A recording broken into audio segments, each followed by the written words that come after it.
MTV news Kannada ವಾಹಿನಿಗೆ ಸ್ವಾಗತ. ಪಂಚಮಸಾಲಿ ಲಿಂಗಾಯತ ಹೋರಾಟಗಾರರ ಮೇಲೆ ಲಾಠಿ ಚಾರ್ಜ್ ನಡೆಸಿದ್ದನ್ನು ಖಂಡಿಸಿ ರಾಜ್ಯ ಬಿಜೆಪಿ ವತಿಯಿಂದ ಇಂದು ಬೆಳಗಾವಿ ಸುವರ್ಣಸೌಧದ ಡಾಕ್ಟರ್ ಬಿಆರ್ ಅಂಬೇಡ್ಕರ್ ಪ್ರತಿಮೆ ಬಳಿ ಪ್ರತಿಭಟನೆ ಮಾಡಲಾಗಿದೆ.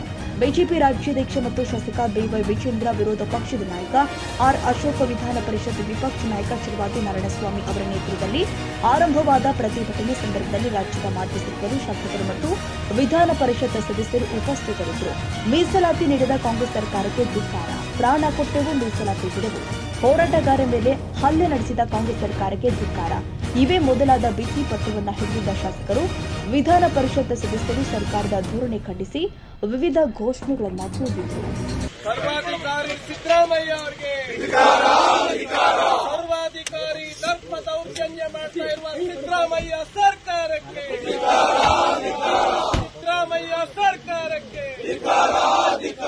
ಲಿಂಗಾಯತರನ್ನ ಹತ್ತಿಕ್ಕತಕ್ಕಂತ ಸಿದ್ದರಾಮಯ್ಯ ಸರ್ಕಾರಕ್ಕೆ ಲಾಠಿ ಏಟನ್ನು ನೀಡಿರ್ತಕ್ಕಂಥ ಸಿದ್ದರಾಮಯ್ಯ ಸರ್ಕಾರಕ್ಕೆ ಅಲ್ಪಸಂಖ್ಯಾತರಿಗೆ ಕೋಟಿ ಕೋಟಿ, ಲಿಂಗಾಯತರಿಗೆ ಲಾಠಿ ಏಟು ಸರ್ಕಾರದ ಸರ್ವಾಧಿಕಾರಿ ನಾಡಿದಂತ ನಾಡಿದು ಇಲ್ಲಿ ರಾಣಿ ಚೆನ್ನಮ್ಮನ ವಂಶಜರ ರಕ್ತವನ್ನು ನಿವಾರಿಸಿದ್ದೀರಿ. ರಾಣಿ ಚೆನ್ನಮ್ಮನ ಮತ್ತು ಅವರ ವಂಶಜರ ಸಮಾಜದ ಶಾಪ ನಿಮಗೆ ಕಾಡ್ತೈತೆ.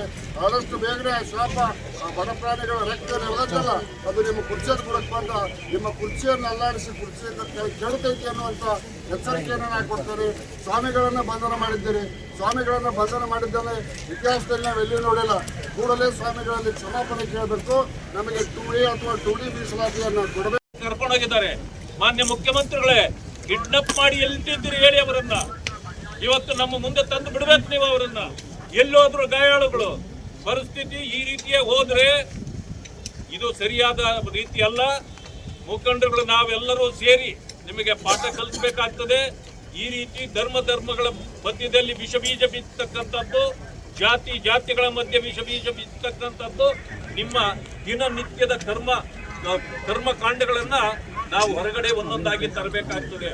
ಯಾರು ಇವತ್ತು ಟ್ವೀಟ್ ಮಾಡಿದ್ದೀರಿ ನೋಡಿದ್ವಿ ನಾವು ಕೂಡ. ಈ ಹಿಂದುಳಿದ ವರ್ಗಗಳನ್ನ ಎತ್ತಿಕಟ್ಟಿರ್ತಕ್ಕಂಥವ್ರು ಯಾರು? ಇವತ್ತು ವೀರಶೈವರಿಗೆ ನೀವು ಮೀಸಲಾತಿ ಕೊಟ್ರೆ ಯಾರಿಗೆ ಅನ್ಯಾಯ ಆಗೋದು ಯಾರಿಗಿದೆ? ಯಾರಿಗೆ ತೊಂದರೆ ಆಗೋದು ಯಾರಿಗಿದೆ? ಆದ್ರೆ ನೀವು ಮಾಡ್ತಿರ್ತಕ್ಕಂಥ ಅಲ್ವ ಎಷ್ಟು ಸರಿ? ಯಾವ ರೀತಿ ಇದು? ನೀವು ಮುಖ್ಯಮಂತ್ರಿ ಆಗ್ಲಿಕ್ಕೆ ಒಂದು ಯೋಗ್ಯರ ಅಂತಕ್ಕಂಥ ಪ್ರಶ್ನೆಯನ್ನ ಮುಖಂಡರುಗಳು ಮಾಡಬೇಕಾಗ್ತದೆ. ಇದನ್ನ ಹೀಗೆ ಮುಂದುವರೆದ್ರೆ ನಾವು ಉಗ್ರ ಹೋರಾಟವನ್ನ ಮಾಡಬೇಕಾಗ್ತದೆ. ಏನು ಕೇಸುಗಳನ್ನ ನಿನ್ನೆ ಹಾಕಿದ್ದೀರಿ ಅವ್ರ ಮೇಲೆ ಎಲ್ಲ ವಾಪಸ್ ತೆಗೀರಿ. ಎಲ್ಲಿ ಆ ಗಾಯಾಳುಗಳನ್ನ ಮುಚ್ಚಿಟ್ಟಿದ್ದೀರಿ ಹೊರಗಡೆ ತನ್ರಿ. ಇಲ್ಲ ಅಂತಂದ್ರೆ ನಿಮ್ಮ ಚರಿತ್ರೆಗಳು ದಿನದಂತೆ ಹೊರಗಡೆ ಬರ್ತವೆ ಅಂತಕ್ಕಂಥ ಮಾತನ್ನ ನಾನು ಹೇಳಲಿಕ್ಕೆ ಬಯಸ್ತೇನೆ. ತಾಜಾ ಸುದ್ದಿಗಾಗಿ ಎಂಟಿವಿ ನ್ಯೂಸ್ 24x7ಗೆ ಸಬ್ಸ್ಕ್ರೈಬ್ ಮಾಡಿ ಮತ್ತು ಬೆಲ್ ಐಕಾನ್ ಅನ್ನು ಒತ್ತಿ. ತಪ್ಪದೇ ಲಿಂಕ್ ಶೇರ್ ಮಾಡಿ.